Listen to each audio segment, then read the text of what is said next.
Dear friends, brother and sister, आज मैं पुनः आपके सामने बीपीएससी यूपीएससी के सिलेबस पर आधारित बहुत ही महत्वपूर्ण विषय बिंदु जो है लेकर आया हूँ। मुंडा जनजाति। यह क्वेश्चन कई बार बिहार लोक सेवा आयोग के परीक्षा में पूछा गया है और आने वाले समय में भी इसके पूछे जाने की पूरी संभावना रहती है। क्वेश्चन इस प्रकार से बनता है कि जनजातीय समाज में मुंडा जनजाति की सामाजिक, आर्थिक, राजनीतिक, सांस्कृतिक, धार्मिक क्रियाकलाप का वर्णन करें। प्रश्न इस प्रकार से भी पूछा जाता है कि मुंडा जनजाति एवं संस्कृति संपर्क, या एक शॉर्ट नोट्स के रूप में दिया जाता है। कभी कभी सिर्फ मुंडा जनजाति और कुछ नहीं लिखा रहता है। तो आपको ऐसे प्रश्नों का उत्तर किस प्रकार से देना है और उसमें क्या क्या कंटेंट्स रहता है, आज इसी बिंदु पर मैं विस्तार से चर्चा करूँगा। चलिए, मेरा 16वां क्लास है इस कॉन्सेप्ट ऑफ एंथ्रोपोलॉजी के अंतर्गत। आशा करता हूं कि हम बहुत सारे भाई बंधुओं को इससे बहुत लाभ मिलेगा और यह पूर्ण रूप से सिलेबस पर आधारित है। इसमें जो कंटेंट्स मैंने डाला हूँ वही कंटेंट्स आपको आने वाले समय में जो एग्ज़ाम होगा उसी चीज़ों को लिखना है, आपको अच्छा अंक उसमें प्राप्त होता है। चलिए आज चलते हैं। मुंडा जनजाति। मुंडा जनजाति की सामाजिक, आर्थिक, राजनीतिक, सांस्कृतिक, धार्मिक स्थिति क्या है और उसके इस संस्कृति पर संस्कृति संपर्क का क्या प्रभाव पड़ा है। साथियों, मैंने पहले भी कुछ बिंदुओं को मैंने विस्तार से चर्चा किया था कि संस्कृति क्या है, संस्कृतिकरण क्या है और संस्कृति संपर्क क्या है। तीन बिंदु पर हम बार बार पहले भी चर्चा किए हैं। तो यहाँ पर मैं जो चर्चा कर रहा हूँ वो है संस्कृति संपर्क का प्रभाव। इनके सामाजिक, आर्थिक, राजनीतिक, सांस्कृतिक जीवन पर संस्कृति संपर्क का क्या प्रभाव पड़ा और इन क्रियाकलाप में किस प्रकार का परिवर्तन हुआ, उसका क्या प्रभाव पड़ा, क्या दुष्प्रभाव पड़ा और उससे क्या निष्कर्ष निकलता आज के आधुनिक समाज में। ठीक है, तो चलते हैं मुंडा जनजाति पर चर्चा करते हैं, स्टार्ट करते हैं। मुंडा जनजाति। मुंडा जनजाति भारत की एक प्रमुख जनजाति है, प्रमुख एवं प्राचीनतम जनजातियों में से एक है, जो मुख्य रूप से झारखंड के छोटा नागपुर क्षेत्र में पाई जाती है। क्लियर है। इनकी भाषा मुंडारी है, जो ऑस्ट्रो एशियाटिक परिवार की एक भाषा है। भोजन इनका धान, मरुआ, मक्का यही सब है। महिला एक विशेष प्रकार की साड़ी पहनती है जिसे वाड़ा हाथिया के नाम से जाना जाता है। चलिए आगे चलते हैं। पुरुष परंपरागत धोती पहनते हैं जिसे तोलोंग के नाम से जाना जाता है। अब चलते हैं आगे। इनका सामाजिक जीवन क्या है, सामाजिक जीवन किस रूप से जीते हैं। सामाजिक जीवन में परिवार का क्या स्वरूप है।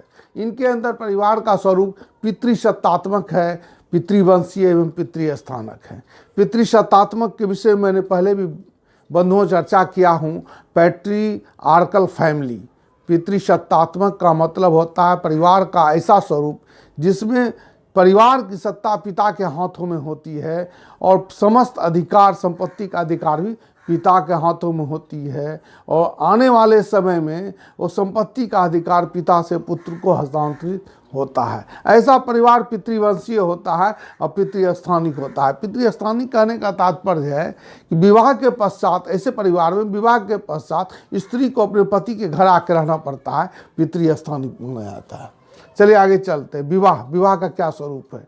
यह एक विवाही परिवार है। इनमें वधू मूल्य का प्रचलन पाया जाता है। वधू मूल्य का प्रचलन, वधू मूल्य के विषय में ब्राइड प्राइस के विषय में मैंने पहले भी चर्चा किया हूँ कि ब्राइड प्राइस क्या है। तो ब्राइड प्राइस जो होता है, जिन जनजातीय समाज में वधू मूल्य का प्रचलन पाया जाता है, ऐसे जनजातीय समाज में वधू मूल्य के बिना विवाह संभव नहीं है।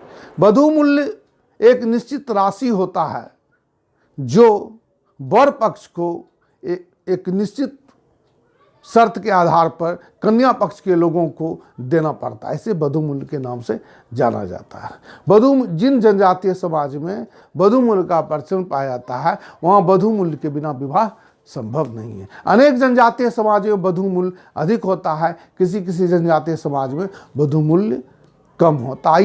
ये वधू मूल्य कोई निर्धारित नहीं करता है, बल्कि यह वधू मूल्य भी प्रथा एवं परंपरा के अनुसार ही निर्धारित रहता है। जनजातीय समाज की एक बहुत बड़ी विशेषता होती है, वहाँ जितने भी समस्त क्रियाकलाप, चाहे सामाजिक हो, चाहे आर्थिक हो, राजनीतिक हो, सांस्कृतिक हो, धार्मिक हो, जो भी क्रियाकलाप हैं, वो सभी क्रियाकलाप उनके प्रथा परंपरा के द्वारा निर्धारित होते हैं। और उनका ऐसा मानना है कि ये प्रथा एवं परंपरा उनके पूर्वजों ने बनाया है, इसलिए उसमें किसी प्रकार का कोई परिवर्तन संभव नहीं है।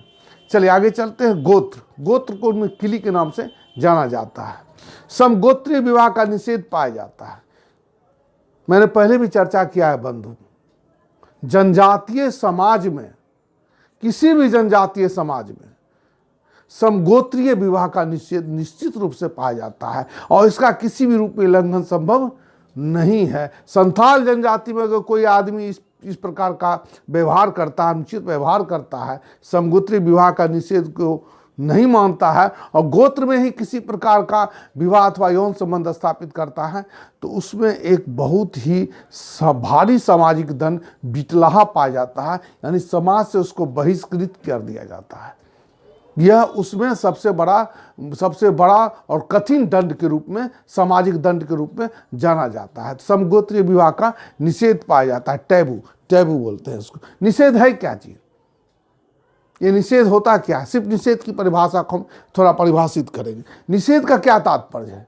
निषेध जो है, जनजातीय समाज में निषेध एक अलिखित कानून है जो प्रथा एवं परंपरा पर आधारित होता है, जो व्यक्ति को कुछ करने अथवा नहीं करने का निर्देश देते हैं और इसमें किसी प्रकार का उल्लंघन एक दैवीय अपराध माना जाता है। और उस गोत्र के सदस्यों को यह मानना होता है, अगर इस ढंग का कोई अपराध होता है या इसका उल्लंघन होता है तो पूरे गोत्र के सदस्यों पर भारी विपदा पड़ जाएगी और उसका विनाश हो जाएगा। और यही कारण है कि दैवीय शक्ति के भय से कोई भी आदमी इन निषेध का उल्लंघन नहीं करता है। चलिए आगे चलते हैं। टोटम संबंधी विश्वास। जनजातीय समाज में टोटम संबंधी विश्वास भी निश्चित रूप से पाए जाते हैं। लगभग सभी जनजातियों, विश्व के सभी जनजातियों में किसी न किसी प्रकार में टोटम संबंधी विश्वास पाया जाता है। यहाँ तक कि आधुनिक समाज में विभिन्न प्रकार के टोटम संबंधी विश्वास है। देखिए, पीपल के वृक्ष को कोई आदमी काटेगा नहीं, बट वृक्ष के तुलसी का पौधा है, इसे की पूजा होती है, इसको कोई जल्दी विनाश नहीं करेगा, काटेगा नहीं। उसके अंदर मानसिक भय है, दैवीय भय है, भगवान के शक्ति का भय है कि मुझे इससे बहुत बड़ा कोपभाजन होना पड़ेगा, इसलिए वो उसकी किसी प्रकार से हानि पहुंचाना नहीं चाहते हैं। टोटम संबंधी विश्वास जनजातियों किस रूप में पाई जाती है, इस पर थोड़ा हम चर्चा करें। टोटम होता क्या है? जनजातीय समाज में ऐसा विश्वास किया जाता है कि उनके गोत्र की उत्पत्ति टोटम से हुई है और ये टोटम कोई पेड़ पौधा, पशु पक्षी, पत्थर, सजीव निर्जीव, चेतन अचेतन कुछ भी हो सकता है। और जिस समाज का या जिस गोत्र का वो कोई टोटम होता है, वे उसके प्रति भय मिश्रित श्रद्धा रखते हैं, उसके प्रति श्रद्धा भाव रखते हैं, उसको किसी प्रकार से हानि नहीं पहुंचाते हैं। अगर किसी गोत्र का सदस्य कोई कौवा होता है, कौवा अगर मर जाता है तो वो समझता है कि उसने विपत्ति को अपने ऊपर ले लिया, उसकी रक्षा करती है, वे उसकी पूजा करते हैं, उसको किसी प्रकार से हानि नहीं पहुंचाते हैं। तो ये हुआ उस टोटम। एक शब्द और आता, आप आगे पढ़ेंगे, टोटमवाद। तो टोटम की संस्थागत अभिव्यक्ति ही टोटमवाद के रूप में जाना जाता है। इसके लिए अलग एक चैप्टर हम लोग उसको बाद में चर्चा करेंगे। अब यह है टोटम। टोटम क्या है? टोटम कोई पेड़ पौधा, पशु पक्षी कुछ भी हो सकता है। यहाँ पे टोटम तुति नामक पौधा है। भ्रातृदल, फ्रैट्री, फड़ा नाम से जाना जाता है। भ्रातृदल क्या होता है? पहले भी हम लोग चर्चा कर चुके हैं इस पर। भ्रातृदल मातृवंशीय हो सकता है, पितृवंशीय होता है। मातृसत्तात्मक परिवार है तो उसका जो है भ्रातृदल भी माता पक्ष की ओर से होगा। अगर पितृसत्तात्मक परिवार है तो उसका भ्रातृदल भी, फ्रैट्री भी क्या होगा? पिता पक्ष की ओर से होगा। और वो जिस ओर से भी होता है उसके सभी सदस्य आपस में रक्त संबंधी होते हैं और वो किसी प्रकार से वो उसमें विवाह संबंध या यौन संबंधी या किसी प्रकार कोई अन्य असामाजिक कार्य नहीं करते हैं। यहाँ पे भ्रातृदल को पढ़ा के नाम से जाना जाता है। सोई किल्ली गोत्र के सदस्य जो होते हैं वो सील मछली का ना ही शिकार करते हैं और ना ही उसका मांस खाते हैं, उसको किसी प्रकार से हानि नहीं पहुंचाते हैं। विवाह प्रथा में एक बहुत ही एक चिरी ओरिको एक प्रथा होती है जिसको शकुन अपशगुन के नाम से जाना जाता है, उसका विशेष महत्व होता है। विवाह के लिए जब कोई वर पक्ष निकलते हैं या वधू पक्ष के लोग जो हैं निकलते हैं, या उस दिन जो भी समारोह होता है उसमें शकुन अपशगुन का विशेष महत्व रखा जाता है। चलिए आगे चलते हैं। तलाक, विवाह परिवार, तलाक एक मान्यता प्राप्त व्यवहार है। तलाक क्या है? जनजातीय समाज में, मुंडा समाज में एक मान्यता प्राप्त व्यवहार है। इसमें कोई दो मत नहीं है कि बहुत ज़्यादा विशेष ये का बात नहीं है। और उसके सामाजिक मान्यता प्राप्त व्यवहार मतलब समाज के द्वारा स्वीकृत। मैंने पहले भी कहा है, जनजातीय समाज में कोई भी व्यवहार प्रथा एवं परंपरा पर आधारित एवं स्वीकृत होती है। तो एक मान्यता प्राप्त व्यवहार है। साल के पत्ते पर तलाक की प्रक्रिया क्या है? साल के पत्ते पर हल्दी रख के उसे 2 टुकड़े में तोड़ दिया जाता है और तलाक मंजूर हो जाता है और विवाह संबंध विच्छेद हो जाता है। चलिए आगे चलते हैं। निषेध पर क्या किस प्रकार के निषेध पाए जाते हैं? अभी तुरंत चर्चा की है हम लोग। समगोत्रीय विवाह का निषेध पाया जाता है और भी अनेक प्रकार के निषेध पाए जाते हैं जनजातीय समाज में। और यह निषेध जनजातीय समाज में इसलिए पाए जाते हैं ताकि उसके सदस्य और समाज नियंत्रित व्यवहार कर सकें। इन निषेध के द्वारा ही मैंने अभी तुरंत कहा हूं, निषेध एक अलिखित कानून है जो समाज के लोगों के व्यवहार को नियंत्रित एवं नियमित करते हैं, कंट्रोल करते हैं और रेगुलेट करते हैं। तो चलिए, जनजातीय समाज में टेबू क्या है? प्रथा एवं परंपरा पर आधारित एक अलिखित कानून है जो किसी व्यक्ति को कोई कार्य करने अथवा नहीं करने का आदेश देते हैं और यह एक सामाजिक नियंत्रण के रूप में कार्य करता है। टोटम संबंधी निषेध, समगोत्रीय संबंधी निषेध, और एक निषेध पाया जाता है मुंडा समाज में। गर्भवती स्त्री को अपवित्र माना जाता है।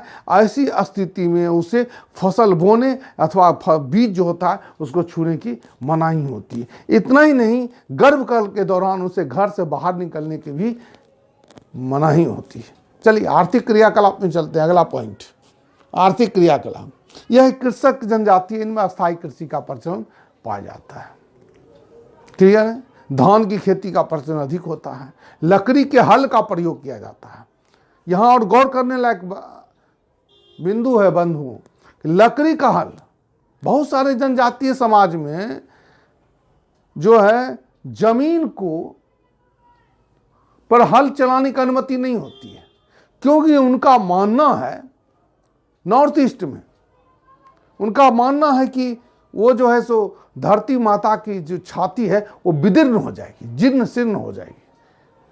इसलिए उनमें अस्थायी कृषि ना होकर के स्थानांतरित कृषि पाया जाता है।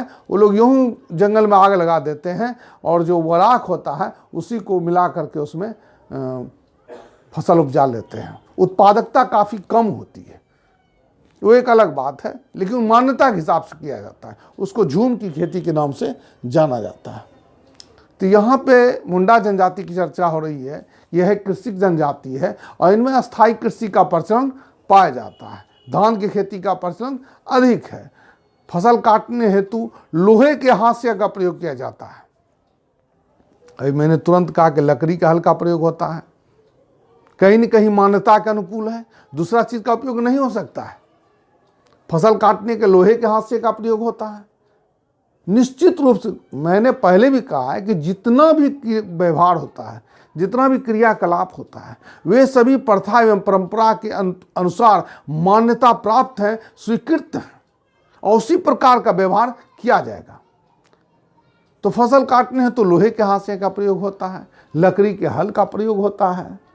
ठीक है, प्रथा एवं परंपरा पर आधारित कभी कदाल छोटे मोटे शिकार भी कर लिए जाते हैं। वर्तमान में जैसा कि हम लोग जानते हैं कि भारतीय संविधान है, देश आज़ाद हो गया है और शिकार पर प्रतिबंध है, बहुत सारे जीव जंतु लुप्त प्राय स्थिति में, ऐसी इसका प्रभाव हम जो है उनके प्रथा एवं परंपरा में भी पड़ा है। तो ऐसी स्थिति में वे कभी कदा छोटे मोटे पशु पक्षियों का शिकार करते हैं। प्रथा एवं परंपरा को संरक्षित करने के उद्देश्य से ऐसा किया जाता है।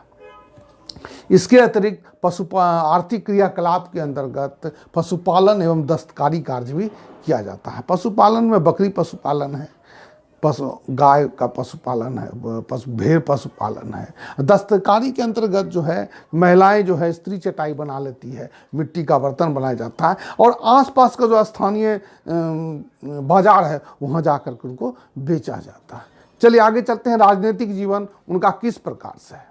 जनजातीय समाज में जनजातीय पंचायत को एक मतलब राजनीतिक समाज, राजनीतिक जीवन मतलब होता है कि समाज में नियंत्रण किस प्रकार से स्थापित हो, लोग गलती नहीं करें, उसके लिए कैसी राजनीतिक संरचना हो। तो प्रत्येक समाज में इस प्रकार की कुछ न कुछ संरचना निश्चित रूप से पाई जाती है कि वहाँ का जो सदस्य होता है उससे निर्देशित होता है और नियंत्रित होता है, उसका व्यवहार भी नियंत्रित होता है, सजा का प्रावधान होता है, ताकि लोग किसी प्रकार का असामाजिक कार्य करने से वो डरते हैं और उसको नहीं करना चाहते हैं। चलिए ऐसे चलते हैं राजनीतिक जीवन पर। मुंडा जनजाति में राजनीतिक जीवन किस प्रकार से है। जनजातीय पंचायत में 2 प्रकार का मुखिया होता है, एक पहन कहा जाता है, दूसरा मुंडा कहा जाता है। पहन को धार्मिक क्रियाकलाप के समस्त अधिकार प्राप्त होते हैं, मुंडा को राजनीतिक क्रियाकलाप के समस्त अधिकार प्राप्त होते हैं। गोत्र का भी अपना एक पंचायत होता है जो पढ़ा के नाम से जाना जाता है। मैंने पहले भी कहा था सामाजिक जीवन में भ्रातृ दल होता है, भ्रातृ दल होता है, फ्रैटरी मतलब एक गोत्र के सभी सदस्य, चाहे मातृपक्ष हो या पितृपक्ष हो। यदि पितृसत्तात्मक परिवार है तो पितृपक्ष के जो समस्त लोग होंगे वो एक फ्रैटरी के होंगे, तो उनमें एक गोत्र होगा, तो गोत्र का एक पंचायत होगा जो पढ़ा के नाम से जाना जाता है। मैंने लिख दिया यहाँ पर, आप लोग उतार सकते हैं इसको। यहाँ पर है पाहन धार्मिक क्रियाकलाप, मुंडा राजनीतिक, गोत्र का पंचायत पढ़ा पंचायत का मुखिया मानकी के नाम से जाना जाता है। मुखिया, एक और बात गौर करने लायक है दोस्तों कि मुखिया का पद आनुवंशिक ना होकर के निर्वाचित होता है, यानी उनके राजनीतिक जीवन में डेमोक्रेटिक वैल्यू है उनका। आनुवंशिक ना होकर निर्वाचित होता है, कहने का मतलब है डेमोक्रेटिक वैल्यू उनको पता है। चलिए आगे चलते हैं। धार्मिक एवं सांस्कृतिक क्रियाकलाप।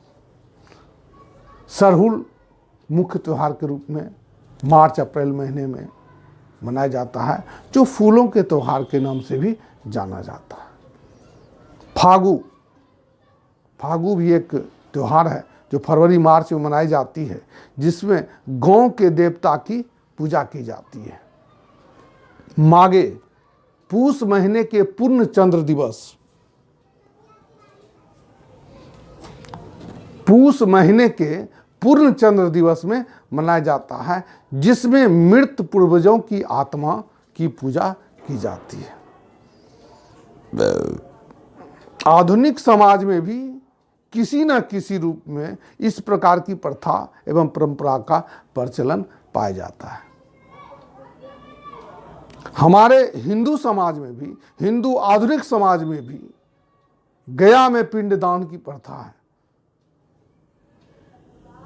मृत्यु के उपरांत जो 12-13 दिन का कार्यक्रम होता है, उसमें भी मृत पूर्वजों की आत्मा की पूजा होती है। अभी भी ग्रामीण क्षेत्र में गोसाई घर होता है और यह गोसाई घर किसी न किसी रूप में उसके मृत पूर्वजों की आत्मा का वास माना जाता है और उनका ऐसा मानना होता है कि विपत्ति की स्थिति में या परिस्थिति जन विकट परिस्थिति में उनके पूर्वजों की आत्मा उन्हें किसी न किसी रूप में सहायता करेगी। यह बहुत ही अखंड विश्वास है लोगों को। इसीलिए यह प्रथा एवं परंपरा के रूप में अभी भी ग्रामीण क्षेत्रों में घर का कोई कोना एक गोसाई घर के रूप में माना जाता है, जहां पे उनके पितरों का पूजा पाठ किया जाता है। चलिए आगे चलते हैं। देवता शिंगबोगा सर्वाधिक शक्तिमान, सर्वशक्तिमान देवता के रूप में माना जाता है। मुंडा समाज में शिंगबोगा यानी सूर्य देवता, वर्तमान में छठ पूजा हो रहा है या बिहार जैसे जगहों में छठ पूजा महापर्व के रूप में जाना जाता है, और यहाँ भी सूर्य की ही पूजा होती है। तो किसी न किसी रूप में सांस्कृतिक रूप से यह हमारे हिंदू समाज में भी विद्यमान है, और यही कारण है ये जो सामाजिक सांस्कृतिक समानता है, थोड़ा बहुत इन्हीं समानताओं के कारण जनजातीय समाज को हम लोग हिंदू धर्म का एक अंग मानते हैं।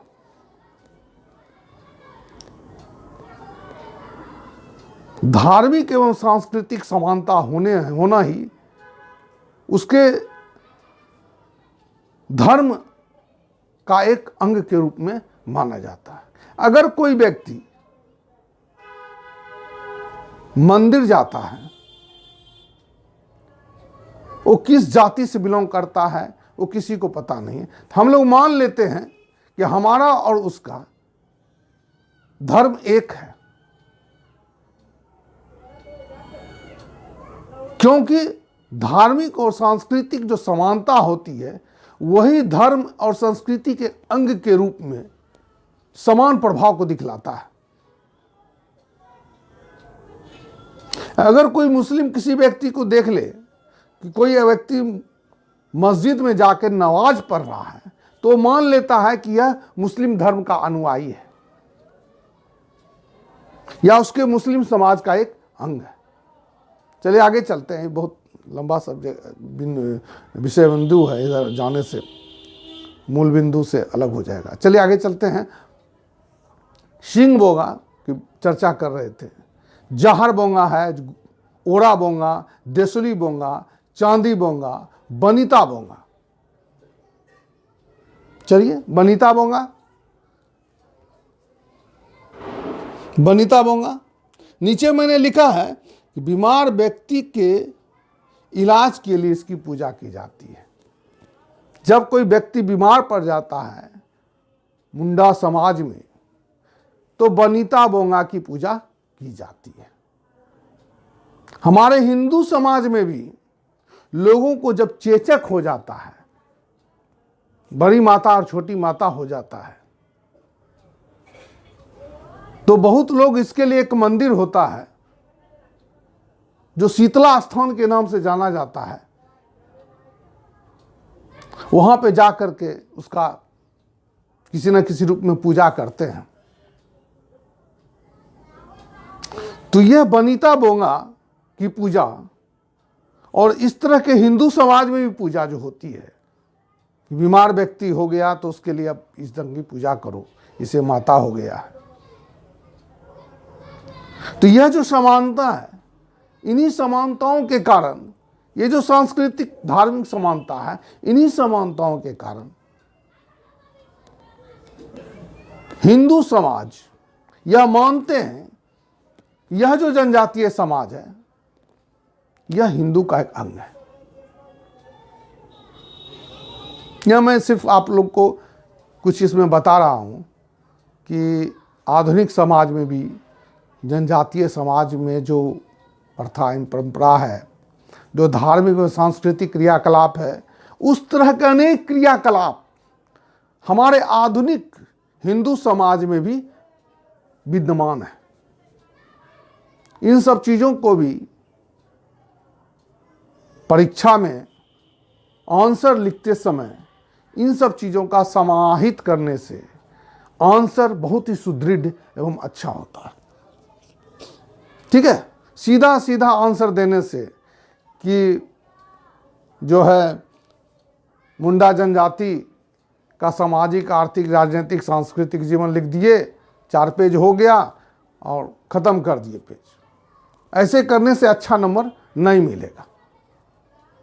ये लिखना हुआ, ये सिर्फ हुआ आंसर का, आंसर आपने लिख दिया, लेकिन आप उनके समाज को कितना अच्छा से समझते हैं और आज का वर्तमान आधुनिक समाज के प्रति जो उसका तुलनात्मक एक अध्ययन है, उसके प्रति जो एनालिसिस है आपका, उसको अगर आप देते हैं तो आपको बहुत अच्छे मार्क्स मिलेंगे। चलिए आगे चलते हैं। बनीता बोंगा हो गया। चलिए आगे चलते हैं। जादुई क्रिया, धर्म के साथ साथ मुंडा जनजातीय समाज को जादुई क्रिया में भी प्रबल विश्वास पाया जाता है। ओझा नामक व्यक्ति पाया जाता है जो झाड़ फूक का कार्य करता है। जादुई क्रिया में ओझाओं के झाड़ फूक में भी प्रबल विश्वास पाया जाता है। देखिए एक उदाहरण है, यदि उनके समय पर वर्षा नहीं होती है तो वो लोग पहाड़ पे चढ़ के वहां से पत्थर को लुढ़काते हैं और उन पत्थर को लुढ़कने से जो गड़गड़ाहट पैदा होती है, तो उनका ऐसा मानना है, मुंडा समाज के लोगों का मानना है कि ये आसमान के बादलों में भी इसी प्रकार से गड़गड़ाहट पैदा होगी और वर्षा होगी। इस प्रकार का जादुई क्रिया का विश्वास अनेक जनजातीय समाज में भी पाया जाता है। इस प्रकार का जादुई क्रिया समानता के नियम पर आधारित होता है, जो होम्योपैथिक जादू के नाम से जाना जाता है। समान क्रिया, समान कारण एवं समान प्रभाव। एक जनजातीय समाज में ऐसा विश्वास पाया जाता है, जब कोई प्रेमी अपनी प्रेमिका से मिलने के लिए जाता है, रात में मिलने जाता है, तो शमशान का छोटा थोड़ा सा मिट्टी ले लेता है और उसके छत पर छिड़क देता है। ऐसा करने का ऐसा विश्वास पाया जाता है कि ऐसा करने से जो उसके प्रेमिका के घर वाले हैं, वो शमशान भूमि में जैसे मृत व्यक्ति होता है, उसी प्रकार से वे घर के अंदर सोते रहेंगे और उसके प्रेम क्रिया में किसी प्रकार की बाधा नहीं आएगी। तो इस प्रकार का जो जादुई क्रिया है, इस प्रकार का जो विश्वास है, वह होम्योपैथिक जादू के नाम से जाना जाता है। समानता के नियम पर आधारित होम्योपैथी जादू। चलिए आगे चलते हैं। आगे चलते हैं कि उनका जो परिचय, भाषा, सामाजिक जीवन, आर्थिक क्रियाकलाप, राजनीतिक जीवन, धार्मिक एवं सांस्कृतिक क्रियाकलाप पर चर्चा हो गई। अब है कि संस्कृति संपर्क का प्रभाव, उन पर संस्कृति संपर्क का क्या प्रभाव पड़ा है, संस्कृति संपर्क के कारण उसके सामाजिक, आर्थिक, राजनीतिक, सांस्कृतिक, धार्मिक और राजनीतिक जीवन में किस प्रकार के परिवर्तन हुए हैं। यह एक बहुत लंबा ये है बिंदु है। इस पर आगे में इंडियन एंथ्रोपोलॉजी में बहुत विस्तार से चर्चा होगी, लेकिन संस्कृति संपर्क का प्रभाव आप अगर सभी चीज़ों में लिखते हैं, यह लगभग हर एक प्रश्न का एक छोटा सा आंसर है। इस चीज़ को आपको समझना है। आप जहाँ कहीं भी आंसर देंगे एंथ्रोपोलॉजी में, यदि उस एंथ्रोपोलॉजी का कोई बिंदु आधुनिक समाज में पाए जाने वाले बिंदु से टच करता है, संस्कृति संपर्क के प्रभाव को अगर आप लिखते हो, तो आपका आंसर बहुत अच्छा होगा, बहुत अपडेट माना जाएगा। इसीलिए संस्कृति संपर्क का क्या प्रभाव पड़ा है, थोड़ा थोड़ा हम लोग उस पर चर्चा करते हैं। संस्कृति संपर्क के विषय मैंने पहले ही कह चुका हूँ, मैंने पहले इसका कॉन्सेप्ट में पहले क्लास में दे चुका हूँ। संस्कृति संपर्क को 4 दृष्टिकोण से देखा जाता है। यहाँ मैंने लिख दिया इधर, ईसाईकरण, औद्योगिकरण, नगरीकरण एवं बाजारीकरण, अंग्रेजी शिक्षा का प्रभाव एवं वर्तमान में देश आजाद के पश्चात संवैधानिक प्रावधान। संवैधानिक प्रावधान में जो प्रावधान दिए गए हैं खासकर अनुसूचित जनजाति को, उससे उसके सामाजिक जीवन, आर्थिक क्रियाकलाप, राजनीतिक क्रियाकलाप, धार्मिक एवं सांस्कृतिक क्रियाकलाप पर क्या प्रभाव पड़ा है, इन सभी बिंदुओं को आप लिखोगे इसमें। उतना तो बहुत बड़ा एक अलग आंसर हो जाएगा, लेकिन थोड़ा सा भी आप लिखते हो तो आपका आंसर बहुत अच्छा माना जाएगा। चलिए फिर थोड़ा चर्चा कर देते हैं।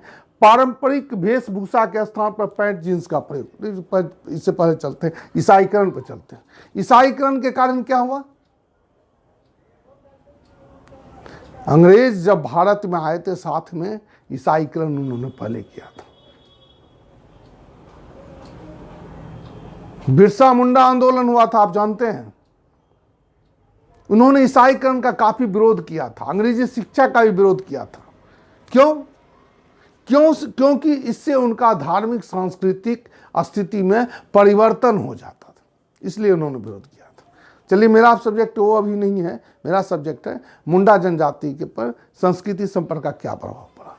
तो गिरजाघर बनाने जाने लगे, शिक्षा का प्रचार प्रसार हुआ, परंपरागत वेशभूषा के स्थान पर जींस पैंट, बंडेल, आधुनिक ड्रेस पहने जाने लगे। पारंपरिक नृत्य के स्थान पर डिस्को डांस किया जाने लगा। पारंपरिक संगीत के स्थान पर आधुनिक संगीत, डीजे का प्रयोग किया जाने लगा है। संस्कृति संपर्क का प्रभाव खान पान पर भी देखा जा सकता है। साउथ इंडियन फूड खा रहे हैं, चाइनीज फूड खा रहे हैं, और वगैरह वगैरह बहुत सारी चीज खा रहे हैं। पारंपरिक पेय के स्थान पे अंग्रेजी शराब का प्रचलन बढ़ गया है। आगे चलते हैं। विवाह समारोह पर के स्थान पर क्या हो रहा है? घर में नहीं हो रहे हैं, लव मैरिज हो रहे हैं। विवाह भवन बुक किए जाते हैं, कोर्ट मैरिज हो रहे हैं। बड़े बड़े संवैधानिक पद पर आसीन हुए हैं, आरक्षण का लाभ मिल रहा है। लोकसभा, विधानसभा, राज्यसभा के सदस्य बने हुए हैं। बड़े बड़े आलीशान घर में रहते हैं। अत्यंत आधुनिक परिवहन के साधन का उपयोग किया जा रहा है। जहाज पर बैठ रहे हैं। ये तमाम चीज जो परिवर्तन हुए हैं वो सभी संस्कृति संपर्क के अंतर्गत आते हैं। मैंने यहां पे चर्चा किया औद्योगिकरण, नगरीकरण एवं बाजारीकरण। उद्योग हुए हैं, उनके क्षेत्र में औद्योगिकरण हुआ है। बड़े बड़े जो है सो उद्योग में बड़े बड़े पदों पर आसीन हैं। अंग्रेजी शिक्षा के प्रभाव के कारण कल तक जो अपनी भाषा बोलते थे, मुंडारी भाषा बोलते थे, आज अंग्रेजी बोल रहे हैं। संविधान में प्रदत्त अधिकारों का उपयोग करते हुए बड़े बड़े संवैधानिक पद पर आसीन हैं। जज हैं, कलेक्टर हैं, पुलिस विभाग में हैं, बहुत सारे संवैधानिक पद पर ये आसीन है। और एक बहुत ही इंपॉर्टेंट बिंदु है युवागृह, यूथ डॉर्मेट्री। आपने सुना होगा, पहले मैंने चर्चा किया है। जनजातीय समाज की अनुपम विशेषता के रूप में युवागृह का अस्तित्व पाया जाता है। जनजातीय समाज की महान सामाजिक सांस्कृतिक विशेषताओं के रूप में इसका अभिन्न अंग के रूप में इसकी उपस्थिति पाई जाती है।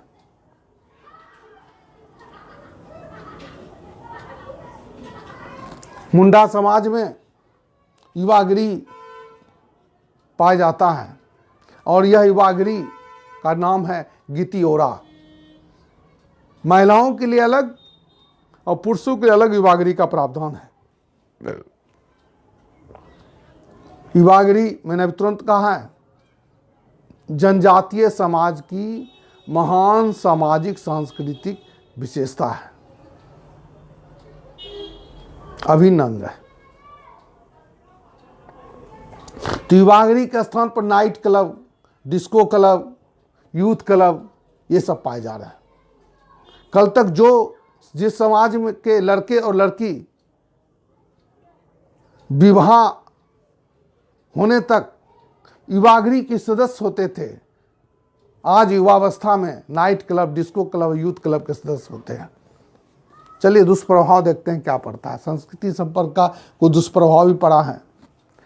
पलायन एवं पुनर्वास की समस्या, ब्रैकेट में लिखे औद्योगिकरण, नगरीकरण, बाजारीकरण का प्रभाव। यह भाग्य की विडंबना है कि जिस क्षेत्र में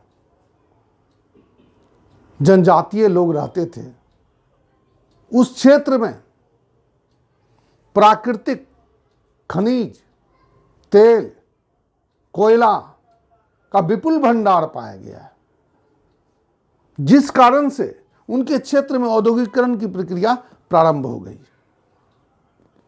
तमाम उदाहरण झारखंड में जाकर देख सकते हैं। टिस्को है, टेल्को है, बहुत सारे छोटे छोटे कंपनी हैं। धनबाद में देख सकते हैं कोयले के खाली खदान है। झरिया देख सकते हैं कोयले के खाली खदान है। तो इन स्थानों पर औद्योगिकरण की प्रक्रिया प्रारंभ हो गई। औद्योगिकरण के कारण नगरीकरण की प्रक्रिया प्रारंभ हो गई। नगरीकरण के कारण बाजारीकरण की प्रक्रिया प्रारंभ हो गई। औद्योगिकरण, नगरीकरण और बाजारीकरण के कारण जिस जमीन पर, जिस जंगल पर ये जनजातीय समाज वर्षों से प्राकृतिक रूप से निवास कर रहे थे, इनकी प्राकृतिक संपत्ति थी, इनकी प्राकृतिक अधिकार थे, स्वस्थ वातावरण था, स्वच्छ वातावरण था, वहां से उनका विस्थापन कर दिया गया, जिसके कारण उनमें पलायन एवं पुनर्वास की समस्या पर उत्पन्न हो गई। यह हुआ इसका दुष्प्रभाव। इसका बहुत चर्चा है, आगे पढ़ेंगे। इंडियन एंथ्रोपोलॉजी में बहुत सारी बातें हैं इसमें। औद्योगिकरण, नगरीकरण, बाजारीकरण के कारण उनके क्षेत्र में ठेकेदार, जमींदार, इनका प्रवेश हो गया। पहले वो चावल से बनी शराब पीते थे, जो प्रथा एवं परंपरा के रूप में उनमें विद्यमान है, उसके संस्कृति का अंग था। परंतु इन ठेकेदारों ने उन्हें कच्ची शराब पिलाना शुरू किया, जो स्वास्थ्य के लिए काफी हानिकारक है। आए दिन सुनने के लिए मिलता है फलाना जगह पर कच्ची शराब पीने से इतने आदमी की मृत्यु हो गई। इन सब चीजों से उनका स्वास्थ्य काफी खराब हो गया। संस्कृति का ह्रास, इन तमाम चीजों के कारण औद्योगिकरण, नगरीकरण, बाजारीकरण, बाहरी लोगों का प्रवेश, इन तमाम चीज, युवागृह का पतन, ये तमाम चीजों के कारण उनके संस्कृति में ह्रास आई, गिरावट आई।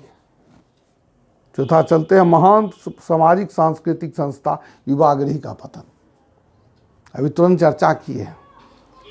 जो कल तक युवागृह के सदस्य होते थे, युवागृह के द्वारा उनके समाज में जो युवा होते थे, लड़का अथवा लड़की, उसका नियंत्रण होता था। उनको मानसिक संतुष्टि प्रदान की जाती थी। उसके स्थान पर नाइट क्लब, डिस्को क्लब, इन सब चीज का विस्तार हो गया और युवागृह नामक जो संस्था थी वो धीरे धीरे पतनोन्मुख होती चली गई।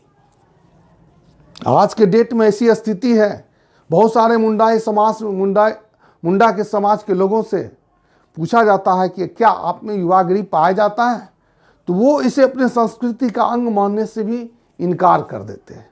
उनके मन के ऊपर अंग्रेजी शिक्षा का इतना प्रभाव है, वो उसे ही सब चीज मानते हैं। उनकी जो अपनी महान संस्कृति थी, भाषा थी, उसका उन्होंने पूर्णतः त्याग कर दिया है। चलिए, दुष्प्रभाव काफी लंबा चौड़ा है, उसको बाद में देखेंगे। तो इनके महान सामाजिक सांस्कृतिक संस्था युवागृह का पतन होने लगा है, पतनोन्मुख की ओर। चलिए, प्रभाव दुष्प्रभाव दोनों चल दिए हैं। ये क्वेश्चन में बहुत ज़्यादा लंबा करेंगे तो कुछ है नहीं इसमें। ये 4-5 पेज से ज़्यादा का आंसर नहीं होना चाहिए, क्योंकि जो समय दिया रहता है, जितने मार्क्स का रहता है, उसके लिए काफ़ी है। आप बहुत सारे चीज़ इसमें आप जोड़ सकते हो। संस्कृति संपर्क का प्रभाव, इन 4 बिंदुओं का प्रभाव एक ऐसा बिंदु है एंथ्रोपोलॉजी में, मैं बता दूं कि ये किसी भी प्रश्न को बहुत लंबा कर सकते हैं। जितना चाहो आप लिख सकते हो, 8 पेज, 10 पेज, 20 पेज, जितना चाहो आप लिख सकते हो। जितना पेज आपको प्रोवाइड किया जाता, आप चाहोगे, आपका अध्ययन होगा तो आप पूरे पेज में एक ही आंसर लिख सकते हो, इतना बड़ा हो सकता है। तो चलिए आगे चलते हैं, क्योंकि सब एक ही प्रश्न को तो नहीं लिखना है, सभी प्रश्नों को लिखना है। और आगे संस्कृति संपर्क पर बहुत सारा चीज़ें हैं। इंडियन एंथ्रोपोलॉजी में बहुत लंबा सब्जेक्ट है ये, ठीक है, तो उसको भी देखेंगे। इंडियन एंथ्रोपोलॉजी अभी तो कॉन्सेप्ट चल रहा है, 1-2 क्लास और कॉन्सेप्ट चलेगा, इसके बाद सोशल एंथ्रोपोलॉजी शुरू कर देंगे। विवाह चैप्टर से शुरू कर देंगे, विवाह चैप्टर प्रथम है, 1-2 और कॉन्सेप्ट है, उसके बाद चलेंगे मूल बिंदु की ओर। लेकिन ये तमाम अभी जितने भी क्लास हुए हैं वो सभी आपको तीनों, सोशल, इंडियन और फिजिकल, इस तीनों के लिए बहुत ज़रूरी है। अगर आप यह जो क्लास कॉन्सेप्ट है, अगर आप इसको बढ़िया से देख लेते हैं तो आगे आपको बहुत आसानी होगी। चलिए, संस्कृति संपर्क का दुष्प्रभाव हो गया, आगे चलते हैं निष्कर्ष पर। सरकार के द्वारा इनकी सामाजिक सांस्कृतिक परंपराओं को संरक्षित करने के उद्देश्य से विभिन्न प्रकार के कार्यक्रम चलाए गए हैं, ताकि इनमें सकारात्मक विकास हो सके और इनके समाज को मुख्य धारा से जोड़ा जा सके। चलिए ठीक है, इतना काफ़ी है। धन्यवाद। आगे के क्लास में और चर्चा होगी, अगले क्लास में। धन्यवाद।